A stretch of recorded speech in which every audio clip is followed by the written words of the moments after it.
In 1855, Frederick Whitfield wrote the well-known and well-loved hymn, "Oh, How I Love Jesus." Whitfield chose a good subject to write about because we're called to have a tremendous love for Jesus. In Matthew 10, verse 37, Jesus says, "Whoever loves father or mother more than me is not worthy of me, and whoever loves son or daughter more than me is not worthy of me." Now, this passage kind of raises your eyebrows probably because you're tempted to ask how you can love Jesus more than your closest family members, and as if that weren't enough, as if that weren't challenging enough, we're called to love Jesus so much that we hate everyone and everything else by comparison. As a matter of fact, in Luke chapter 14, verse 26, let's look at that passage. Luke chapter 14, verse 26.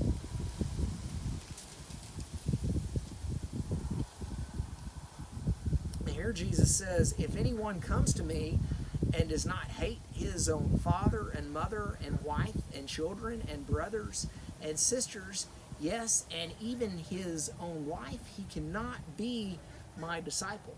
So again, the question is, how can we achieve this kind of tremendous love for Jesus? And the answer is faith. Whitfield concludes his hymn with the line, "Oh, how I love Jesus because he first loved me."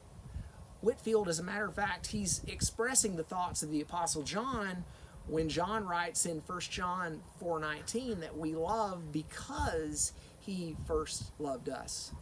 You see, if you really believe that Jesus loved you so much that he died on the cross for you, if you believe that in your heart of hearts, down in your core, it's a whole lot easier to love Jesus with great intensity. And you have to believe that he did what he did if you're going to love him with the love that he seeks. Look at what the writer of Hebrews says in Hebrews chapter 11, verse 16.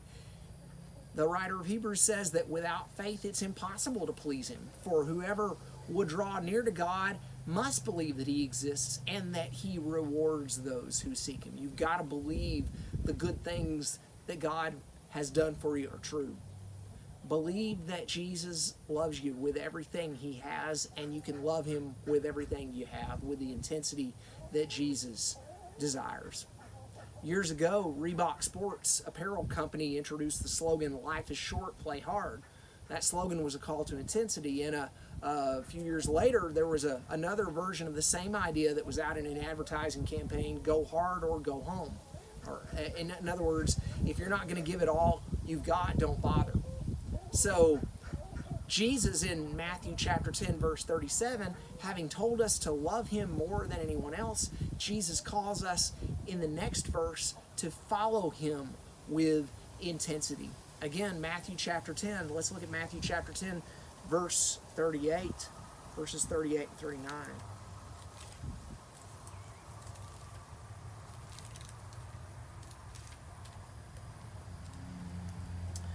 Here Jesus says, "And whoever does not take his cross and follow me is not worthy of me. Whoever finds his life will lose it, and whoever loses his life for my sake will find it." So we're called to follow Jesus with every fiber of our being, with every drop of intensity and loyalty that we can muster. Now, we know that we're saved by God's grace through our faith, not through our effort, not through our works of merit. And so we sometimes think that grace means we have nothing to do, but that's a big misunderstanding. We've got plenty to do. Grace is not at all opposed to effort, just a sense of earning. As Christians, we don't live good lives so we'll earn salvation. We live lives of fervent gratitude, of grateful obedience, because we've already received salvation. The Apostle Paul states it very well in 2 Corinthians chapter 5, verses 14 and 15. So let's go there now. 2 Corinthians chapter 5, verses 14 and 15, Paul writes, he describes his motivation saying, "For the love of Christ controls us, because we have concluded this, that one has died for all, therefore all have died." We've died to ourselves. And he died for all, that those who live might no longer live for themselves, but for him who for their sake died and was raised.